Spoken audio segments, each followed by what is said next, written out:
Hello everyone, welcome to study shelter.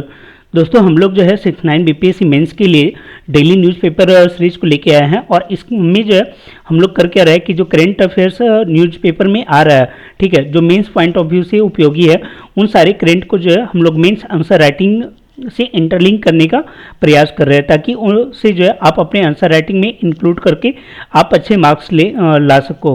तो ये हमारा जो है यहाँ पे प्रयास है और ये आपके लिए काफ़ी फायदेमंद होगा अगर आप इसी जो है रेगुलर बेसिस पे फॉलो करते हैं तो, और उसे अपने आंसर राइटिंग में अगर इंक्लूड करते हैं तो आपका काफ़ी अच्छा मार्क्स आने की संभावना रहेगी।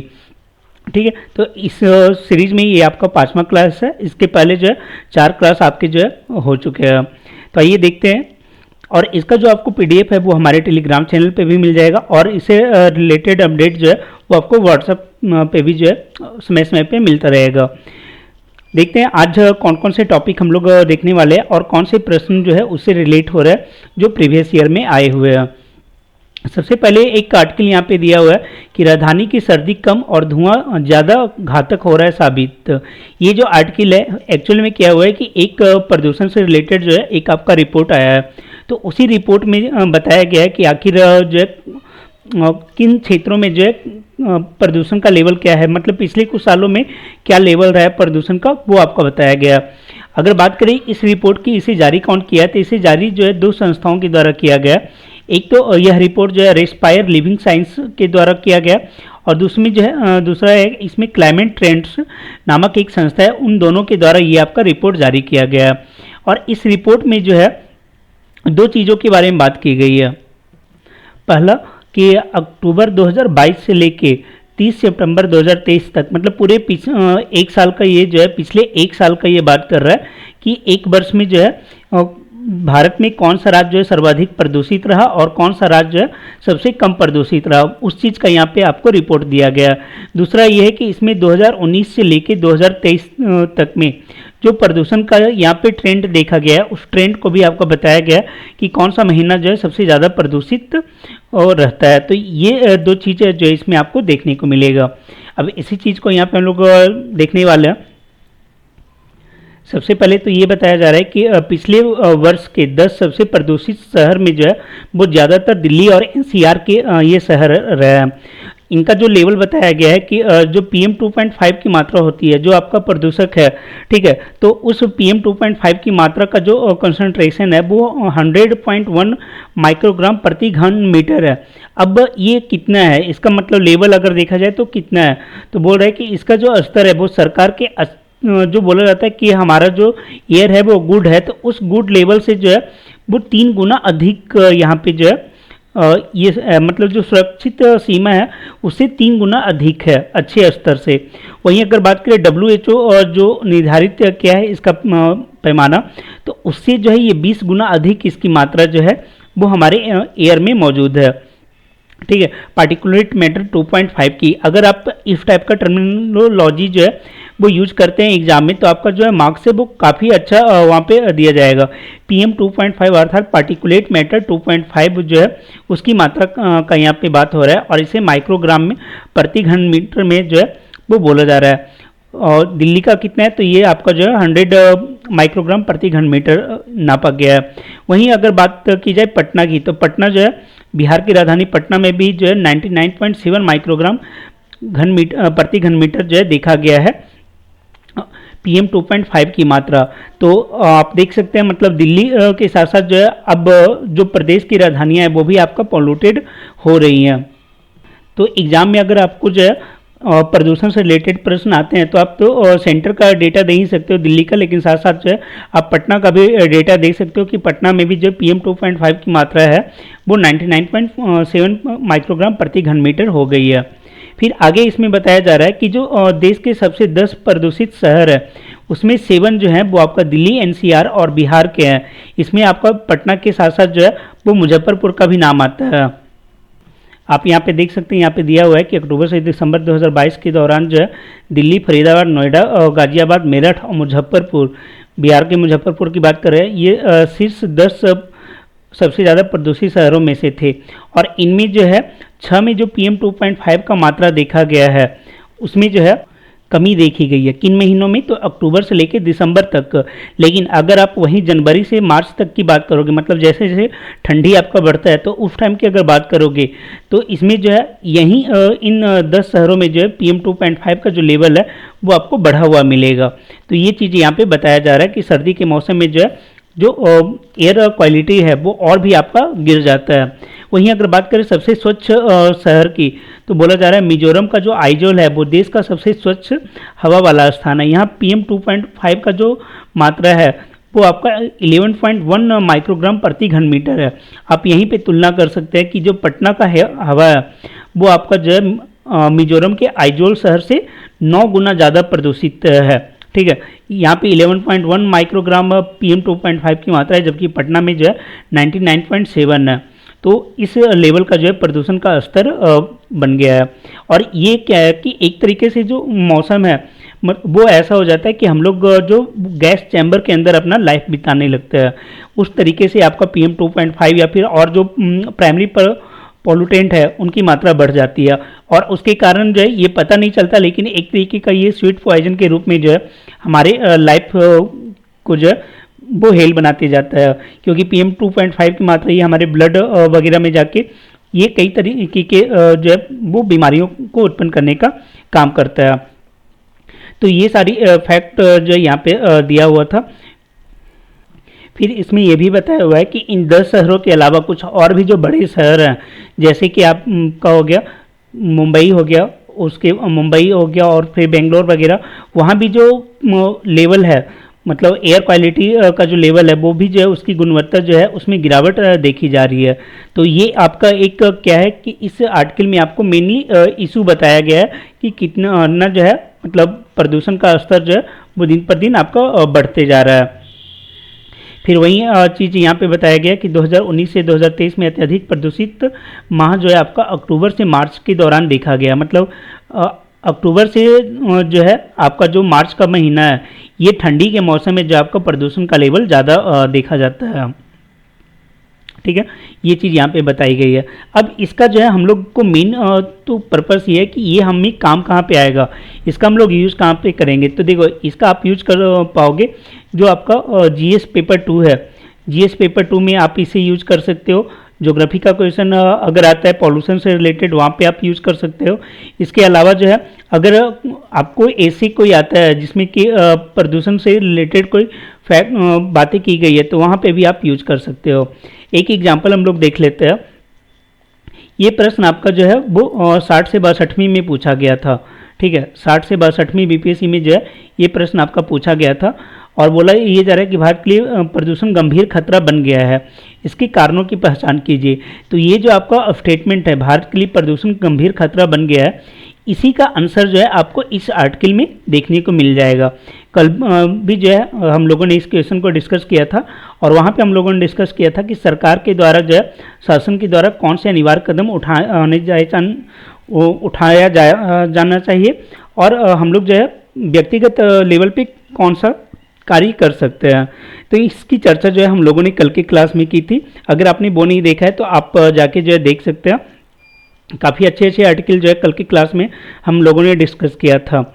एक आपका ट्राई का जो क्वेश्चन था, मतलब 68 BPSC में जो ये प्रश्न जो पूछा गया था उसे भी हम लोगों ने डिस्कस किया था, क्योंकि इससे रिलेटेड कल एक आर्टिकल भी आया हुआ था, तो उसे जो है हम लोगों ने यहाँ पे रिलेट करके देखा था ये ट्राई के क्वेश्चन को।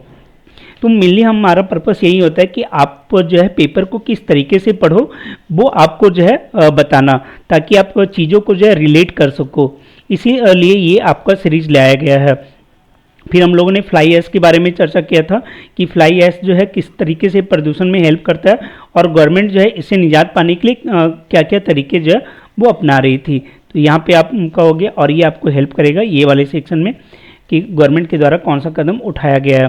फिर एक और आपका था एथनॉल वाला। एथनॉल भी जो है ये आपका रिलेट कर रहा था प्रदूषण से। ठीक है, और इसको अभी हम लोगों ने देखा था। फिर बिहार में मतलब एथनॉल को लेके क्या किया जा रहा है, तो ये भी हम लोगों ने डिस्कस किया था। मतलब अगर प्रयास की बात किया जाए तो आपको दोनों के बारे में बात करना है कि सरकार के द्वारा जो है क्या प्रयास किए गया, सरकार में आपका दोनों आ जाएगा, मतलब केंद्र सरकार के द्वारा क्या प्रयास किया गया, सेंट्रल गवर्नमेंट के द्वारा और स्टेट गवर्नमेंट के द्वारा, तो उन दोनों चीज़ों को जो है आपको इंक्लूड करना है। और आप जो है इसे प्रयास कीजिए लिखने का। और अभी क्या है कि अभी आप जितना ज़्यादा खुद से लिखोगे उतना ज़्यादा आपका जो है वो आंसर राइटिंग इम्प्रूव होगा। मॉडल क्वेश्चन की मॉडल आंसर की अगर जहाँ तक बात है तो मॉडल आंसर तब आपके लिए ज़्यादा फायदेमंद होगा जब पहले जो है आप उसे लिख के प्रयास करें, क्योंकि जितना ज़्यादा आप लिखिएगा उतना आपका फ़ायदा होगा। और मॉडल आंसर कुछ नहीं होता, बस आपको जो है उसका एक फॉर्मेट मिल जाता है कि इस तरीके से जो है हम लोग लिख सकते हैं, लेकिन वो हमेशा वैरी करेगा। आप हमेशा मतलब मेनली मैं यही बोलना चाह रहा हूँ कि आप पहले खुद प्रयास कीजिए, मॉडल अनुसार जहाँ पे ज़रूरत होगा वहाँ पे आपको प्रोवाइड करवाया जाएगा। ठीक है, देखते हैं अगले आर्टिकल को आगे क्या बताया जा रहा है। तो अगला जो आर्टिकल है वो है आपका 20 ग्राम से रिलेटेड। ठीक है, बिहार गवर्नमेंट के द्वारा बोला जा रहा है कि हम लोग जो है वो 1068 गाँव में जो है वो 20 ग्राम की स्थापना करेंगे। उसे जो है विकसित करने की बात की जा रही है बिहार सरकार के द्वारा, तो उसके ऊपर हम लोग ये बात करने वाले हैं। अब बात है कि ये आपका हेल्प कहाँ पे करेगा। ठीक है, तो ये आपका हेल्प करेगा, ये जीएस पेपर 2 में हेल्प करेगा। और वहाँ पे कौन कौन से पॉइंट पे हेल्प करेगा ये आज जब आप आर्टिकल को पूरा पढ़ लोगे तब आपको ज़्यादा क्लियर होगा। तो ये देखते हैं आर्टिकल को। और यह किस योजना के तहत किया जाएगा, तो एक ही योजना है जिसका नाम है mission on seed and planting material योजना। तो इस योजना के तहत ही जो है आपका 20 ग्राम का चयन किया जाता है, 20 ग्राम जो है वो विकसित किए जाते हैं। आखिर ये 20 ग्राम होता क्या है, तो देखो इसमें क्या होता है कि किसानों को जो है वो पहले प्रशिक्षण दिया जाता है और कि कैसे जो है आपको बीज का उत्पादन करना है। और इसके अलावा जो है बीज की खरीद पे जो है 50% का अनुदान भी दिया जाता है। जैसे आप यहाँ पे देख सकते हो, यहाँ पे बताया हुआ कि जो धान के बीज है उस पे जो है अभी इतना क्विंटल चल रहा है और 50% का वहाँ पे डिस्काउंट अनुदान दिया जाएगा। गेहूं के बीज पे भी जो है अनुदान दिया जाएगा। तो इस तरीके से गवर्नमेंट के द्वारा जो है वो अनुदान दिया जाता है। और ये जो गांव को चयन करने का काम होता है वो बिहार राज्य बीज निगम लिमिटेड के द्वारा जो है वो गाँव का चयन किया जाता है। और फिर वहाँ पर जो है वो बीजों को जो है उन्हें दिया जाता है किसानों को, और इससे जो है उनको लाभ होता है। लेकिन अगर मेन देखा जाए कि इसका मेन उद्देश्य क्या है, तो देखो कृषि के लिए सबसे बड़ी चीज़ होता है कि उसमें जो है जो बीज है वो आपका सही मात्रा में हो, मतलब सही क्वालिटी का होना चाहिए, उच्च गुणवत्ता का होना चाहिए, और जो है किसानों को जो है उचित मात्रा में भी उपलब्ध हो सके। तो अगर ये 20 ग्राम योजना सफल होता है तो उससे क्या होगा, पहला तो जो किसान है वो आपका आत्मनिर्भर बन जाएंगे बीज उत्पादन के मामले में, उनके पास बीज रहेगा और वो आत्मनिर्भर हो जाएंगे। दूसरा कि जो बीजों की काला बाजारी होती है तो उस काला बाजारी से भी जो है इनको जो है निजात मिलेगा। तीसरी बात कि इन्हें जो है वो कम कीमत पे जो है बीज की उपलब्धता हो जाएगी, कम कीमत पे बीज इन्हें जो है मिल जा रहा है। तो ये एक बड़ा लाभ हो जा रहा है। ठीक, तो इस तरीके से जो है मतलब गवर्नमेंट प्रयास कर रही है कि जो कृषि की उत्पादकता है वो बढ़ाया जाए और किसानों की जो आमदनी है वो बढ़ाया जाए। तो ये दोनों पॉइंट जो है आप यूज कर सकते हो। कहाँ पे, तो इस आर्टिकल के सारे पॉइंट को आप यूज कर पाओगे। अगर प्रश्न पूछा जाए कि किसानों की जो है आमदनी बढ़ाने के लिए गवर्नमेंट क्या प्रयास कर रही है, तो वहाँ पे आप 20 ग्राम को उल्लेख कर सकते हैं। दूसरा कि कृषि की उत्पादकता को बढ़ाने के लिए गवर्नमेंट के द्वारा क्या प्रयास किए जा रहे हैं, तो वो आप बता सकते हो। वहाँ पे भी 20 ग्राम की चर्चा कर सकते हो कि इस तरीके से जो है बीजों की उत्पादकता को बढ़ावा दिया जा रहा है और किसानों को जो है उचित मात्रा में और उच्च गुणवत्तापूर्ण जो बीज है वो मुहैया कराया जा रहा है, जिससे जो है वो कृषि की उत्पादकता में वृद्धि होगी। तो ये इस तरीके से जो है आप इसे यूज कर सकते हो। ये आपका जो जीएस पेपर 2 है वहाँ पे आपका काम आ जाएगा। ठीक है, देखते हैं आगे। अगला जो आर्टिकल है वो आपका मधुबनी पेंटिंग से है। ठीक है, ये मधुबनी पेंटिंग का का जो आर्टिकल है वो आपको कहाँ पे हेल्प करेगा, तो देखो पेपर 1 आपको मालूम है कि जीएस पेपर 1 जो है वो आपका उसमें आता है आपका आर्ट एंड कल्चर आता है। और आर्ट एंड कल्चर में जीएस पेपर 1 के सेक्शन 1 में जो हिस्ट्री का सेक्शन है, तो उस सेक्शन में जो है आपका एक पोर्शन आर्ट एंड कल्चर का, तो वहाँ पे क्या है कि आप इसे जो है यूज कर सकते हो इस आर्टिकल को। देखते हैं इसमें कौन सी बातें जो है बताई गई है। इसमें यह बताया गया है कि आपका जो मधुबनी पेंटिंग है ये अभी हाल फिलहाल में जो आपका G20 समिट हुआ था वहाँ पे इसकी प्रदर्शनी लगाई गई थी। ठीक है, और इसमें मेनली ये बताने का प्रयास किया गया कि बिहार के मिथिलांचल का ये जो कला है, सांस्कृतिक विरासत है, ये अब जो है रोजगार देने का काम कर रही है। आर्थिक बदलाव का जो है वो एक प्रतीक के रूप में उभर के निकला है। पहले जहाँ पे ये आपका जो है घर की दीवारों पे यूज किया जाता था, अब वहाँ से निकल के ये पेंटिंग जो है कपड़ा, कागज़, मूर्ति और टेराकोटा और सजाने वाली कई सारे उत्पादों के रूप में पे जो है ये अपना पहचान स्थापित कर लिया है। तो उसी के बारे में बताया जा रहा है कि आज मतलब गवर्नमेंट के प्रयासों के कारण जो है ये जो घर के दीवारों पे जो कला यो थी पहले, मतलब परंपरा से जो चली आ रही थी कला, जो घर के चार दीवारी के अंदर थी, आज जो है वो अंतर्राष्ट्रीय स्तर पे पहुंच गया है। और इससे जो है एक तो कलाकारों कला को तो मिला ही है बढ़ावा, लेकिन कला के साथ साथ जो इसके कलाकार हैं उन्हें भी जो है आर्थिक वृद्धि हुई है, उनकी आमदनी में भी जो है काफ़ी आर्थिक वृद्धि हुई है। और बोला जा रहा है कि आज ये जो है वो 100 करोड़ से अधिक का वार्षिक व्यापार का एक जरिया बन चुका है। ठीक है, तो ये चीज़ यहाँ पे बताई जा रही है। और आप इसका यूज कहाँ पे कर सकते हो, तो आप इसका यूज कर सकते हो गवर्नमेंट के प्रयास के बारे में, कि गवर्नमेंट के प्रयास का सबसे अच्छा उदाहरण जो है वो आपका मधुबनी पेंटिंग है, जिसे जो है वो अर्श से लेके आपको मतलब फर्श से लेके जो है वो अर्श तक पहुंचा दिया गया है, शीर्ष तक पहुंचा दिया गया है। तो ये चीज़ जो है आप गवर्नमेंट के प्रयासों में दिखा सकते हो। दूसरा कि एसी में भी जो है, एसी में भी आप इस चीज़ को दिखा सकते हो। तीसरी चीज़ ये कि मधुबनी पेंटिंग के कारण क्या है कि जो इसके कलाकार हैं वो ज़्यादातर ग्रामीण परिवेश के हैं, तो उस ग्रामीण परिवेश में भी जो है वो काफ़ी आर्थिक समृद्धि हुई है। तो उसे भी जो है आप बता सकते हो कि इस कला के कारण जो है वो 15 से 18 वर्ष तक के जो कलाकार हैं उन्हें रोजगार प्राप्त हुआ है, स्वरोजगार प्राप्त हुआ है, और वो आराम से जो है एक अच्छी कमाई कर पा रहे हैं। ठीक है, तो इस चीज़ को जो है आप यूज कर सकते हो अपने आंसर राइटिंग में।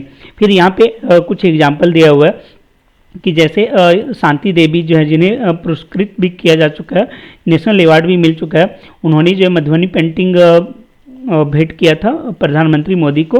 चंद्रयान बना हुआ जो मधुबनी पेंटिंग है वो भेंट किया था।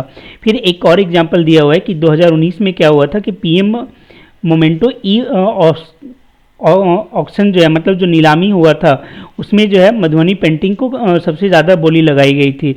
मतलब 25,000 से शुरू हुआ था ये बोली, और 4 लाख रुपये में जो है कृष्ण की पेंटिंग बिकी थी। मतलब काफ़ी अच्छे मात्रा में जो है इसके खरीदार भी मौजूद हैं, और इस कला को जो है वो सम्मानित भी किया जा रहा है।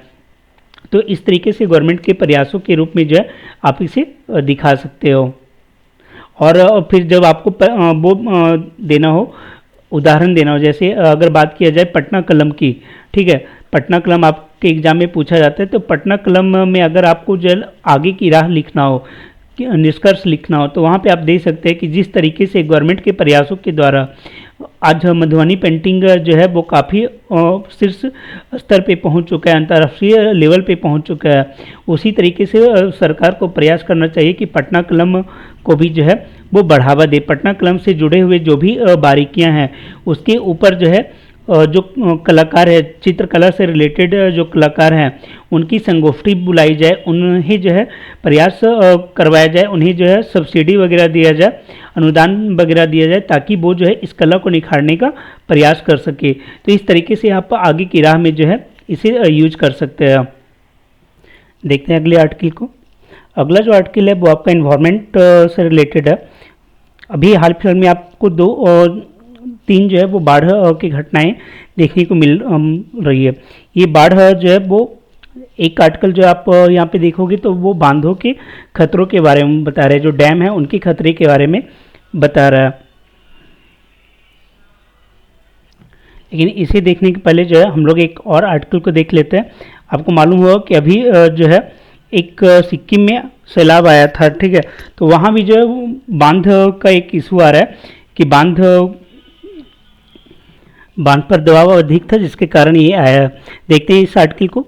बताया ये जा रहा है कि सिक्किम में जो है लोहनक झील पे बादल फटा था और उसके कारण जो है तीस्ता नदी में अचानक बाढ़ आ गई थी। लेकिन इसका एक इशू ये था कि इसके कारण जो है मतलब अचानक से जो ये बादल फटा तो वहाँ पे जो बांध था चंगथांग बांध, वहाँ पे क्या है कि पानी छोड़ा गया और उस पानी छोड़ने से जो है इस झील में और भी अचानक से जो है वो पानी का जो लेवल है वो 15 से 20 फुट ऊपर आ जाता है और उसके कारण मतलब सैनिक के जो आम आदमी है उसके अलावा जो है सैनिकों की भी यहाँ पे मौत हुई थी। तो आप समझ सकते हैं कि आज के टाइम में जो है ये जो डैम है वो डैम के जो है एक तरीके से आपका जो है आपदा का सबसे बड़ा कारण माना जा सकता है। एक प्रश्न भी पूछा गया था, जो बांध है मतलब डैम है, डैम जो है वो वाटर बम की तरह काम करता है, ठीक है, वाटर बम की तरह काम करता है। तो ये आपका जो है वो पूछा गया था यूपीएससी में, ये पूछा गया था ये प्रश्न और अक्सर जो है आपका एग्जाम में ये न्यूज़पेपर में भी देखा जाता है। तो इसी से रिलेटेड एक आर्टिकल आपका जो है वो दिया हुआ है, एडिटोरियल दिया हुआ है, उसे हम लोग यहाँ पे देखेंगे। ये काफ़ी अच्छा आर्टिकल है और इसमें जो है मतलब आपको दो तीन चीज़ें जो है बताई गई है। पहला कि भारत में जो है दो तीन आपदाओं के बारे में बताया गया जो कि आपका डैम के कारण आया है, ठीक है। इसके अलावा इसमें कुछ डेटा बताया गया है कि भारत में कितने जो है वो पुराने डैम है, वो डेटा यहाँ पे आपको बताया गया है। और फिर कुछ जो है इसमें उपाय भी बताए गए हैं कि क्या क्या उपाय जो है वो किया जाना चाहिए। तो ये देखते हैं इस आर्टिकल को। और अब बात है कि अभी ये चर्चा में भी था कारण कि जयपुर में जो है वो बांधों की सुरक्षा को लेकर 2 दिवसीय अंतर्राष्ट्रीय सम्मेलन का आयोजन किया गया था।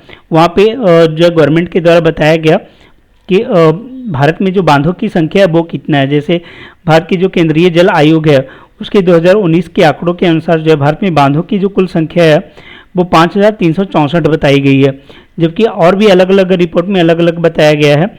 और एक आपका यूएन का रिपोर्ट है, तो यूएन का है कि संयुक्त राष्ट्र के अनुसार जो है भारत में 4407 बांध है, बड़े बांध हैं और 2050 तक ये क्या है कि ये 50 वर्ष जो है वो पूरे हो जाएंगे इनके। मतलब भारत में जो बांधों की संख्या है वो दिन पर दिन जो है बढ़ रही है और कई सारे बांध जो है वो आपके पुराने हो गए। यहाँ पे आप अगर देखोगे तो बताया जा रहा है कि भारत में जो बांध बने हैं वो आपका 1930 से 1970 के बीच ज़्यादातर बनाए गए हैं, ठीक है। तो अगर आप देखो तो काफ़ी लंबा अरसा हो चुका है, लगभग 60-70 साल से ज़्यादा जो है वो हो चुके हैं। कुछ बांधों का जो है जैसे जो 1930 के आसपास बने हैं उनके 100 वर्ष भी पूरे होने वाले हैं। यहाँ पे एक आपको डेटा दिया हुआ है, ठीक है, आप यहाँ पे देख सकते हो। बोला जा रहा है कि 2025 तक बांधों के लिहाज से 1000 से अधिक बांध 50 वर्ष की उम्र पार कर गए होंगे। भारत जो है वो दुनिया में तीसरे नंबर पे आता है बांधों की संख्या में, ठीक है। फिर यहाँ पे बोल रहा है कि ठीक है बांध जो है वो हमारे यूज के हैं क्योंकि इनसे जो हमें जलापूर्ति होती है, ऊर्जा उत्पादन होता है, फिर जो है बाढ़ नियंत्रण में हेल्प करते हैं, सिंचाई में हेल्प करता है और डायरेक्ट इनडायरेक्ट रूप में जो है हमें रोजगार भी प्रदान करता है और अर्थव्यवस्था को भी जो है वो सुदृढ़ता प्रदान करता है। लेकिन अगर यही बांध जो है अगर इनका सही ढंग से मेंटेनेंस नहीं होता है तो ये जो है हमारे लिए फिर एक तरीके के बम के रूप में काम करेंगे और उनसे जो है काफ़ी जान-माल की क्षति होती है। आप यहाँ पे एक एग्जांपल दिया हुआ है कि 2013 में जो है उत्तराखंड का केदारनाथ और 2021 में धौली गंगा की त्रासदी, उसका एक एग्जांपल है। फिर आप अगर देखो तो 2018 में जो है केरल में जो बाढ़ आया था वो भी क्या है कि वो वहाँ पे भी जो है डैम क्षतिग्रस्त हो गया था, उसके कारण जो बाढ़ की विविधता थी वो और भी ज़्यादा बढ़ गई थी। तो ये सारे एग्जाम्पल जो है यहाँ पे आपको बताया गया है। फिर एक और एग्जाम्पल दिया हुआ है कि 1979 में गुजरात में मच्छू बांध जो है वो टूट गया था और उसके कारण हज़ारों लोग जो है वो मारे गए थे। तो भारत में इस तरीके की घटनाएं देखी गई है कि बांध जो है वो टूटे हैं। तो उसी के ऊपर है कि किस तरीके से जो है उसे का मरम्मत वगैरह जो है टाइम टू टाइम करते रहना चाहिए, जिससे जो है इन सारी आपदाओं से जो है वो बचा जा सकता है। हालांकि यहाँ पे एक डेटा तर्क दिया गया कि जो 1930 से 1970 के बीच बांध बनाए गए थे वहाँ पे जो है उच्च टेक्नोलॉजी का यूज हुआ है, लेकिन फिर आगे बताया गया कि टेक्नोलॉजी के यूज होने के अलावा जो गाद और मलबा यहाँ पे जमा हो जाता है, उसके कारण क्या है कि जो बांध से जुड़े हुए जितने भी आपके जो इक्विपमेंट होते हैं, जैसे कि मोटर हो गया, गेट हो गया, स्लीबे हो गया, वो सारी मशीनें भी कमज़ोर हो जाती है। और ऐसे अगर बोला जा रहा है कि भारत में जो बांध का एवरेज एज है वो आपका 40 वर्ष है, ठीक है, 40 वर्ष है। और 2025 तक क्या है कि आपका जो है काफ़ी सारे बांध आपके 50 का एज पार कर जाएंगे, कुछ बांध जो है आपके 100 वर्ष का उम्र पार कर जाएंगे। तो ऐसे में हमें जो है इसके ऊपर प्रॉपर जो है काम करना चाहिए, ये यहाँ पे आपका बताया गया है। आप देख सकते हैं यहाँ पे एक डेटा दिया हुआ है कि भारत में 2025 तक 1115 से अधिक बड़े बांध लगभग 50 का एज पार कर जाएंगे, जबकि 2050 में 4400 से अधिक जो है 50 छोटे बांध और बड़े बांध जो है उनकी संख्या हो जाएगी। तो इसलिए जो है इसकी मरम्मत के ऊपर बात किया जा रहा है कि इसका जो है नियमित रूप से मरम्मत होना चाहिए और उसके ऊपर जो है गवर्नमेंट को काम करना चाहिए। ये चीज़ें यहाँ पे बताई गई है। तो मेनली आपको यहाँ से जो है 2-3 डेटा निकल रहा है और वो डेटा जो है आपके एग्ज़ाम में काम आएगा। एक तो आपका यूएनओ का हो गया डेटा, उसके बाद फिर गवर्नमेंट के द्वारा जो बताया गया है वो, फिर यहाँ पे बताया हुआ है national register for large dam का एक रिपोर्ट है, तो उसके अकॉर्डिंग भी यहाँ पे बताया हुआ है कि कितनी संख्या होती है। फिर यहाँ पे दिया हुआ है कि भारत में जो है बांधों का एवरेज आयु क्या होता है और बांधों के साथ क्या क्या समस्याएं जो है वो आपका आती है, ये सारी चीज़ें यहाँ पे बताई गई है। ठीक है, देखते हैं अगले आर्टिकल को। यह जो आर्टिकल है ये भी आपका इन्वायरमेंट से रिलेट कर रहा है और ये जो आपका ग्रीन हाइड्रोजन के ऊपर बात कर रहा है। मतलब कि अगर आपका जीएस पेपर 2 में, ठीक है, जीएस पेपर 2 में या फिर एसए में इस तरीके का कोई प्रश्न आता है जिसमें ग्रीन एनर्जी की बात की जाए, वहाँ पे आप इसे जो है यूज कर सकते हैं। दूसरा कि भारत चूँकि बोला है कि 2070 तक जो है वो जीरो कार्बन को अपना लेगा, तो वैसे में जीरो कार्बन अपनाने में भारत सरकार के द्वारा, ये सरकार के द्वारा कौन से प्रयास किए जा रहे हैं, तो उन प्रयासों में भी जो है आप इसे यूज कर सकते हो। तीसरा मतलब 2017 वाले में आप यूज कर सकते हो कि गवर्नमेंट का क्या प्रयास है जीरो कार्बन को प्राप्त करने का लक्ष्य प्राप्त करने में। दूसरी ये कि डायरेक्ट प्रश्न आपका आ सकता है कि ग्रीन हाइड्रोजन क्या है और इसके महत्व को बतलाइए। साथ ही गवर्नमेंट के द्वारा किए गए प्रयासों की भी चर्चा कीजिए। तो वहाँ पे भी जो है ये आपका डायरेक्ट प्रश्न बन के आ जाता है, ये आपका होमवर्क भी हो जाएगा। तो आइए देखते हैं इस आर्टिकल को। देखो इसमें जो है सबसे पहले तो बताया गया है कि दिल्ली में जो है आपका हाइड्रोजन संचालित बस की शुरुआत की गई है। ठीक है, इस बात की चर्चा यहाँ पे की गई है। उसके बाद फिर बताया गया है कि जो हाइड्रोजन बस है उसे जो है किसने लॉन्च किया है, तो ये आपका इंडियन ऑयल के कॉरपोरेशन के द्वारा लॉन्च किया गया है। और उसने क्या किया है कि जो बिजली का इस्तेमाल कर पानी के कणों को जो है अलग कर 75 केजी हाइड्रोजन का उत्पादन करेगी। इंडियन ऑयल के द्वारा ये बात बताई जा रही है। फिर आगे बताया गया है कि ये जो बसें हैं इनकी रेंज क्या है, तो ये जो है हाइड्रोजन की 30 केजी क्षमता की ये 4 सिलेंडर लेके 350 किलोमीटर की दूरी ये तय कर लेती है और इसे फिल करने में जो है मात्र 10 मिनट का समय जो है इसे लगता है। तो एक तरीके से आप अगर देखो तो इसका जो है वो माइलेज भी आपका काफ़ी अच्छा है और दूसरी बात कि इसे जो है फिल करने में भी आपका टाइम कम लगता है। तो इसलिए इसे जो है यूज मतलब भविष्य का जो है वो ईंधन के रूप में जाना जा रहा है, भविष्य के हरित ईंधन के रूप में इसे बोला जा रहा है। दूसरा क्या है कि इसके द्वारा बायो प्रोडक्ट के रूप में जो है वो आपका भाप निकल रहा है और उसके अलावा जो है कोई आपका हानिकारक उत्सर्जन नहीं हो रहा है। ठीक है, तो इस मामले में भी जो है ये आपका एक ग्रीन एनर्जी का सोर्स हो रहा है। फिर आगे बताया गया है कि पारंपरिक ईंधन की तुलना में 3 गुना अधिक ऊर्जा घनत्व का ये जो है दावा करता है। मतलब जो ऊर्जा प्रदान करने की जो क्षमता है वो पारंपरिक ईंधन की तुलना में जो है वो 3 गुना ज़्यादा है। तो ये भी इसका एक प्लस पॉइंट हो गया। फिर आगे बताया जा रहा है कि इसमें जो है इसे बाकी के जो मतलब ग्रीन एनर्जी है, जैसे कि कम लागत वाली जो सौर ऊर्जा हो गया, मजबूत ग्रिड हो गया, पर्याप्त मांग और इंजीनियरिंग विशेषज्ञों के संयोजन के साथ भारत हरित हाइड्रोजन का जो है उत्पादन काफ़ी अच्छे तरीके से कर सकता है, उसका जो है केंद्र के रूप में उभर सकता है। तो ये बात यहाँ पे बताई गई है। फिर आगे बोला जा रहा है कि भारत सरकार के द्वारा चूंकि 2070 तक कार्बन निरपेक्ष होने की बात की गई है, अर्थात कार्बन मुक्त होने की बात की गई है। साथ ही बोला गया है कि कोयला संचालित जो है नए जो ताप बिजली घर है उसे जो है नहीं ओपन किया जाएगा। तो ऐसे में ग्रीन हाइड्रोजन की आवश्यकता जो है अधिक हो जाती है। ये चीज़ें यहाँ पे बताई गई है। तो देखो पहले तो बता दिया गया कि आपका जो है वो ग्रीन हाइड्रोजन है क्या और उससे जो है किस तरीके से जो है आप यूज कर सकते हो परिवहन के क्षेत्र में। फिर यहाँ पे बताया जा रहा है कि हम जो है मतलब इसका नीड क्यों है वो बताया जा रहा है। फिर आगे बताया जा रहा है कि जो इसके लिए गवर्नमेंट ने क्या क्या प्रयास किए हैं। तो गवर्नमेंट के द्वारा जो है ग्रीन हाइड्रोजन मिशन लागू किया गया है और इस मिशन का उद्देश्य है कि देश में हरित हाइड्रोजन का उत्पादन बढ़ाया जाए। जो ग्रीन हाइड्रोजन है उसको बनाने में उपयोग होने वाले जो भी घटक है उसका विनिर्माण को जो है उसे बढ़ाया जाए। और गवर्नमेंट के द्वारा टारगेट ये रखा गया है कि हमारा जो प्राइमरी लक्ष्य होगा वो सालाना 50 लाख टन जो है वो ग्रीन हाइड्रोजन उत्पादित करना होगा। और अब आपको मालूम होगा कि सरकार के द्वारा जो है फरवरी में एक ऊर्जा ग्रीन हाइड्रोजन पॉलिसी भी लाई गई थी और उस पॉलिसी के तहत बोला गया है कि 2030 तक जो है वो 50 लाख टन हरित हाइड्रोजन का ये लोग उत्पादन करेंगे। तो ये जो है टारगेट रखा गया है कि इसमें तो ग्रीन हाइड्रोजन जो पॉलिसी लाया गया है उसके अंतर्गत रखा गया है।